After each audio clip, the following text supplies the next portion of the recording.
বাংলাদেশের জন্য একটা বিরাট সুখবর। বাংলাদেশে আমরা কিছু অভাবনীয় অকল্পনীয় দৃশ্যপট দেখছি।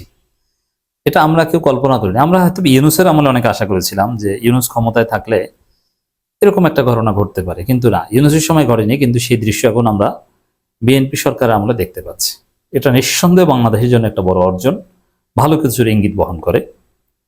এটা তাৎপর্য বিশ্লেষণ করব। বাংলাদেশের গতি প্রকৃতি পাল্টে যাচ্ছে। বাংলাদেশ সরকারের, বাংলাদেশ রাষ্ট্রের কোর্স অফ অ্যাকশন, বাংলাদেশ রাষ্ট্রের যে অ্যাপারেটাস একদম পাল্টে যাচ্ছে। ভ্যারি সিগনিফিকেন্ট, একদম আসল জায়গায় পাল্টে যাচ্ছে।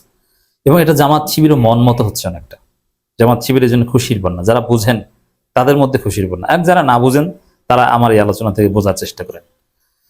দর্শক, জামাত বাংলাদেশটাকে কিভাবে দেখতে চায় দেখেন। জামাত বাংলাদেশকে ওভারনাইট শরিয়া রাষ্ট্র কায়েম করে ফেলবে, বিষয়টা এরকম নয়। একদম কালেমার পতাকা উড্ডীন করে আফগানিস্তান কিংবা সৌদি আরবের মতো ইসলামী শাসন কায়েম করবে জামাত, বিষয়টা এরকম নয়। জামাত ক্ষমতায় আসলে সৎ লোকের শাসন প্রতিষ্ঠা করা হবে। ভালো লোকজন, ধর্মবীর লোকজন বিভিন্ন জায়গায় যাবে, গুরুত্বপূর্ণ পদ পদবিতে থাকবে। দুর্নীতিমুক্ত একটা বাংলাদেশ গড়ার চেষ্টা করা হবে। এবং জামাত ক্ষমতায় আসলে প্রধান যে খেলাটা হবে সেটা হচ্ছে ভারতের আধিপত্যবাদের বিরুদ্ধে। আমাদের রাজনীতির প্রধান সংকট হচ্ছে ভারতের আধিপত্যবাদ। ভারতের আধিপত্যবাদের চূড়ান্ত কবর রচিত হলে আওয়ামী লীগও বাংলাদেশের সমস্যা না। বাংলাদেশের প্রধান সমস্যা ভারতের আধিপত্যবাদ। গত 54 বছরে বাংলাদেশের রাজনীতির যত সংকট সবকিছু হচ্ছে ভারতের আধিপত্যবাদের কারণে। এই জন্য জামাত ক্ষমতায় আসলে প্রধান প্রত্যাশিত দৃশ্য হচ্ছে যে ভারতের আধিপত্যবাদের বিরুদ্ধে আমরা লড়াই করব, ভারতকে সাইজ করব। জামাত কিভাবে দেখতে চায় যে বাংলাদেশ সেনাবাহিনী তাদেরকে কিভাবে দেখতে চায়? চার খলিফার নামে, বিশেষ ইসলামী ব্যক্তিত্বদের নামে বিভিন্ন ব্যাটালিয়ান, কোম্পানি, কোর, ব্রিগেডের নাম হবে, এটি তো দেখতে চায়। নারী ব্রিগেডের নাম হবে আয়েশা রাদিয়াল্লাহু আনহা, ফাতেমা রাদিয়াল্লাহু আনহার নামে। সেনাবাহিনী বা এগুলো, সেনাবাহিনী হচ্ছে স্বাধীনতা সার্বভৌমত্ব রক্ষার প্রধান গ্যারান্টি। তো তাদের এটি তো তাদের হিসাব, জামাতের প্রত্যাশা। এবং বাংলাদেশ সেনাবাহিনী নিয়ে জামাত একসময় গর্ব করত, আর গর্বের জায়গা ছিলই বলেই তো গোলাম আজমের ছেলে ব্রিগেডিয়ার জেনারেল হতে পেরেছে। কিন্তু সেই সেনাবাহিনীকে ভারত, বাংলাদেশ হাসিনা ভারতপন্থী সেনাবাহিনী বানিয়ে ফেলেছে। যে সেনাবাহিনী সকাল শুরু হতো কোরআন তেলাওয়াতের মধ্য দিয়ে, সেই সেনাবাহিনীকে হাসিনা রবীন্দ্রসঙ্গীতের মধ্য দিয়ে সকাল শুরু করে যাচ্ছে। একদম ভারতের অনুগত, ভারতের জন্য নিরাপদ, ভারতের জন্য স্বস্তির একটা সেনাবাহিনী গঠন করে ফেলেছে। তো দর্শক, এই জায়গায় আমরা দেখতে পাচ্ছি যে বাংলাদেশের সেনাবাহিনী ভারতের আধিপত্যবাদ, ভারতীয় চিন্তা চেতনা থেকে বের হয়ে ইসলামপন্থী বাংলাদেশ সেনাবাহিনী হয়ে উঠছে। এবং ভারতপন্থী সেনা অফিসাররা ধীরে ধীরে দৃশ্যপটের বাইরে চলে যাচ্ছে। আর ভারতের আধিপত্যবাদের বিরোধিতাই বাংলাদেশের সেনাবাহিনীর বৈশিষ্ট্য হয়ে উঠছে। এই জন্য ইসলামপন্থী এবং ভারতের আধিপত্যবাদ বিরোধী রাজনৈতিক শক্তিতে খুশির বন্যা। তার কিছু প্রমাণ আপনারা অতীতে দেখেছেন, আমি আলোচনা করেছি। এখন আজকে যেটা আলোচনা করবো সেটা নতুন। যেমন চার খলিফার নামে ব্যাটালিয়ান, কোম্পানির নাম যেটা প্রস্তাবিত, এই প্রস্তাব পাশ হবেই, এটা এখন পর্যন্ত ফাইনালাইজড হয়নি, হবে। শিক্ষা নির্মাণ বন্ধর যে খবর আমরা পাচ্ছি, শিরক বন্ধ, অগ্নি পূজা বন্ধ, এবং বিভিন্ন জায়গায় রবীন্দ্রসঙ্গীত বন্ধ, কোরআন তেলাওয়াতের ইনিশিয়েশন, এবং আয়েশা রাদিয়াল্লাহু আনহা, ফাতেমা রাদিয়াল্লাহু আনহার নামে নারী ব্যাটালিয়ান, নারী কোর প্রস্তাবিত, এটা হবে। এবং ওয়াকারুজ্জামানের যে জামাত ইদারি, মনে হয় যেন শিবিরের সাবেক কেন্দ্রীয় সভাপতি। জাস্ট এটা মজা করে বললাম, বাট হাসিনা অ্যাপয়েন্টেড সেনাপ্রধান মিস্টার ওয়াকারুজ্জামান। এগুলো ভারতের গা জ্বলছে এগুলো দেখে।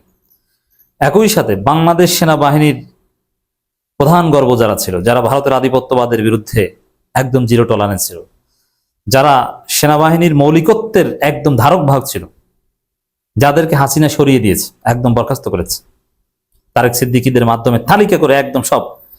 যেমন সেনাবাহিনীর প্রধান শক্তিকে, সেনাবাহিনীর প্রধান যে জীবন দিতে প্রস্তুত থাকে, যে কোনো মুহূর্তে দেশের জন্য জীবন দিতে পারে, জীবনের পরোয়া করে না, এটা হচ্ছে সেনাবাহিনী।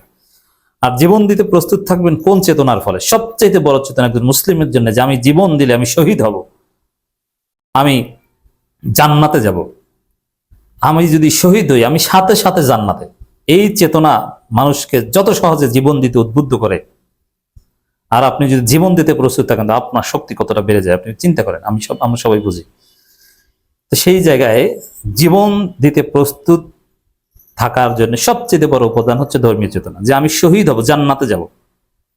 এই জন্য মুসলমান সেনাবাহিনীদেরকে এটি সবচেয়ে শেখানো হয়। তো বাংলাদেশ সেনাবাহিনীতে যারা বড় বড় অফিসার, এই জন্য বাংলাদেশ সেনাবাহিনীতে নামাজের চর্চা ছিল, কোরআন তেলাওয়াতের চর্চা ছিল, কোরআনের দার্সের চর্চাও ছিল।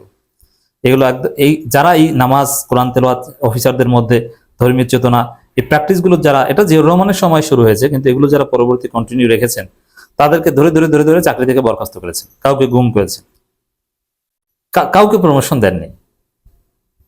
ভয়াবহ জুলুম ছিল। এটা ছিল ভারতের প্রেসক্রিপশন। এভাবে বাংলাদেশের গর্ব সেই সেনাবাহিনীকে, জিয়াউর রহমান যে সেনাবাহিনীকে ভারতের আধিপত্যবাদের বিরুদ্ধে গড়ে তুলেছিলেন, সেই সেনাবাহিনীকে হাসিনা তারেক সিদ্দিকীদের মাধ্যমে একদম প্রায় ধ্বংস করে দিয়েছিল। ওই সেনাবাহিনী পরবর্তীতে এই জিয়াউল হক তৈরি করেছে, এবং তারা গুম খুন থেকে শুরু করে এমন কোনো ভিন্ন অপরাধ নাই যে না করেছে। অথচ এই সেনাবাহিনী ছিল সবচেয়ে জনগণের সবচেয়ে আস্থার জায়গা। তো ওই হাসিনার যে ঘটনা ঘটেছিল ওই জায়গা একদম পরিশুদ্ধ করা হচ্ছে, ধুয়ে মুছে সাফ করা হচ্ছে। তার অংশ হিসাবে অধ্যাপক গোলাম আজমের ছেলে ব্রিগেডিয়ার জেনারেল আব্দুল্লাহ আমান আজমি থেকে শুরু করে হাসিনার প্রতিহিংসার শিকার, ভারতের প্রতিহিংসার শিকার 150 সিনিয়র সেনা অফিসারকে আর্থিক প্রণোদনা এবং প্রমোশন দিয়ে তাদের অবসরে পাঠানো হয়েছে। আমান আজমির কথা খবরে আসে যে 1 কোটি টাকা, আরো অনেকে পেয়েছেন 1 কোটি টাকা প্রণোদনা। তো এই যে প্রণোদনা এবং প্রমোশন দেওয়া তাদেরকে, যারা ভারতের আধিপত্যবাদের বিরুদ্ধে, এটা আমি মনে করি এটা জাস্ট 1 কোটি টাকা, ওটা তেমন কিছু না। 1 কোটি টাকা এখন সামান্য, ওটা কয়েকদিনে শেষ হয়ে যায়। আর ব্রিগেডিয়ার জেনারেল আব্দুল্লাহ আমান আজমি গোলাম আজম পরিবারের জন্য 1 কোটি টাকা কিছু না। তাহলে 1 কোটি টাকা এবং প্রমোশন এটা কি? এটা হচ্ছে ভারতের আধিপত্যবাদের বিরুদ্ধে আমার সেনাবাহিনীর সে ঐতিহ্য ফিরে আসার একটা প্রতীক, একটা পদক্ষেপ। যে না, তোমরা ভারতের আধিপত্যবাদের ইসলামপন্থী সেনা অফিসারদের, যারা ইসলামপন্থী বলতে কোনো দলের না, তারা একদম পেশাদার সেনাবাহিনী ছিলেন, কিন্তু যারা ইসলামের কথা বলতেন, ধর্মীয় অনুভূতির কথা বলতেন, তাদেরকে তোমরা দূরে সরিয়ে দিয়েছিল, বঞ্চিত করেছিল, তোমার প্রতিহিংসার ফাঁদে ফেলেছিলে। না, তাদেরকে আমরা এখন সম্মানিত করলাম।